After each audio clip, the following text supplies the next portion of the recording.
Yemen के Houthi ने लाल सागर में ऐसा कोहराम मचा कर रखा है जिसके आगे अमेरिका जैसी महाशक्ति भी पस्त हो चुकी है।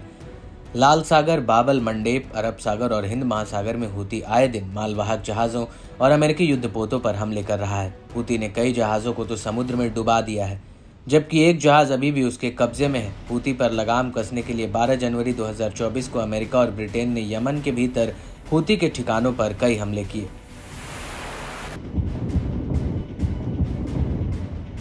इसके बाद 3 फरवरी 2024 को यमन के भीतर हूती के सैन्य ठिकानों पर हमले हुए। इसके बाद 23 फरवरी 2024 को भी यमन के भीतर कई हवाई हमले हुए और इन हमलों के बाद एक बार फिर से 7 जून 2024 को भी अमेरिका और ब्रिटेन ने यमन के भीतर हूती के ठिकानों पर 6 एयर स्ट्राइक की। लेकिन इन हमलों का हूती पर तिल भी असर नहीं पड़ा, बल्कि अब वो लाल सागर और उत्तरी इजराइल पर और भी ज्यादा भीषण हमले कर रहा है। हूती ने अपने जवाबी हमलों में अभी तक 2 जहाज़ों को लाल सागर में डुबो दिया है, जबकि एक जहाज अभी भी उसके कब्जे में है। इसके अलावा कई जहाज़ों को उसने भारी नुकसान पहुंचाया है।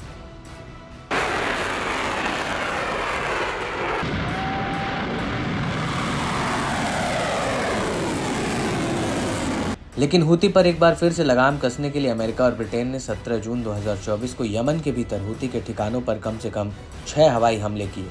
मीडिया रिपोर्ट्स के मुताबिक यमन के होडेडा इंटरनेशनल एयरपोर्ट पर एक हवाई हमला हुआ और कामरान आइलैंड पर 4 अन्य हवाई हमले हुए, जो तटवर्तीय शहर सालिफ ऑफ के करीब है। अमेरिका और ब्रिटेन के इन हमलों की जानकारी यमन के न्यूज़ चैनल अल मसीरा ने दी है।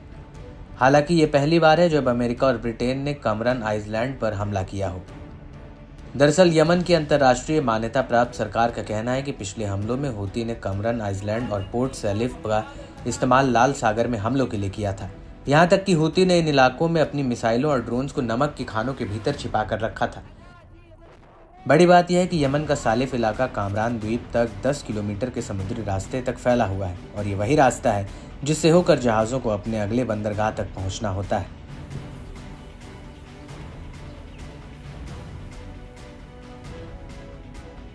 और इसकी अहमियत को ध्यान में रखते हुए ही अमेरिका और ब्रिटेन ने हमले के तौर पर इस इलाके को चुना है। लेकिन इस पूरे घटनाक्रम के बीच एक बेहद ही चौंकाने वाला खुलासा हुआ है। वो ये है कि हाल ही में हूती ने लाइबेरिया झंडे वाले ट्यूटर और वर्बेना मालवाहक जहाज़ पर हमला किया था और जब यह हमला हुआ तो उस वक्त ट्यूटर जहाज़ के आसपास रूस, चीन और ईरान के नौसैनिक जहाज़ मौजूद थे और हमले के वक्त ट्यूटर जहाज़ ने इससे मदद मांगी थी, लेकिन इनमें से किसी ने उसकी मदद नहीं की। ये जानकारी अमेरिकी रक्षा मंत्रालय की deputy press secretary Sabrina Singh ने दी है। उन्होंने अपने एक बयान में कहा, जो जहाज प्रतिक्रिया दूरी पर थे उन्होंने एमवी ट्यूटर जहाज की मदद के लिए कुछ नहीं किया। उनमें ईरानी, रूसी और चीन के नौसैनिक जहाज शामिल थे। ट्यूटर लाल सागर में था और उसने धीरे धीरे पानी भर रहा था, जबकि वो बचाव जहाज की मदद का इंतजार भी कर रहा था।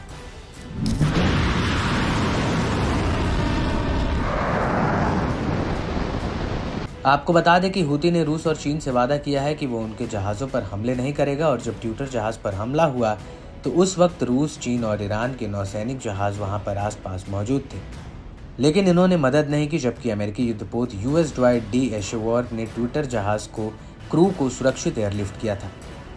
हालांकि जहाज़ का एक सेलर अभी भी लापता है। जब वर्बेना जहाज़ के क्रू को कैमैन झंडे वाले अन्ना मेटा जहाज़ ने रेस्क्यू किया था। आपको बता दें कि दुनिया का 80% शिपिंग कारोबार स्वेज नहर और लाल सागर से होते हुए गुजरता है। हूती के मिसाइल और ड्रोन हमलों की वजह से शिपिंग कंपनियों को ये रूट बदलना पड़ा और अब वो अपने जहाज़ों को अफ्रीकी रूट से भेज रही है, जो लंबा और खर्चीला है। हूती खतरनाक हमलों से अपने इरादे साफ जाहिर कर चुका है और अब अमेरिका और ब्रिटेन ने हूती पर फिर से एयर स्ट्राइक की है। देखने वाली बात यह होगी कि हूती के हमले लाल सागर में कम होंगे या फिर अब और विध्वंस होंगे।